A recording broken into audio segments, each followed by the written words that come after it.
Sa ginanap na drug-free workplace program na inilunsad ng lokal na pamahalaan, dito sinabi ni Morales na binigyan siya ng pagkakataon ng mga mamamayan na maglingkod sa kanila bilang alkalde sa loob ng mahigit 20 taon, kaya naman mariin niyang itinanggi ang akusasyon sa kanya.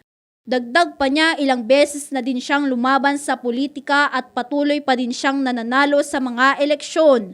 Hindi daw siya mananalo sa bawat eleksyon kung hindi siya gumagawa ng paraan o programa para sa ikakabuti ng komunidad. Wala na din daw panahon pa ang alkalde sa mga ibinabatong akusasyon sa kanya dahil hindi naman daw ito totoo. Idiniin din ni Morales ang kahalagahan ng kapayapaan at kaayusan sa komunidad upang mas maging progresibo pa ang lungsod. Ang City Local Government Office ang nanguna sa paglulunsad ng programang ito sa tulong na din ng Mabalacat Anti-Drug Abuse Council, Philippine Drug Enforcement Agency o PDEA at Operation Help for Peace Foundation Incorporated. Ayon kay Morales, sa ngayon ay inuuna ng lokal na pamahalaan ang pagsuporta nito sa pagpapatupad ng mga batas upang mapanatili ang kaayusan at kapayapaan.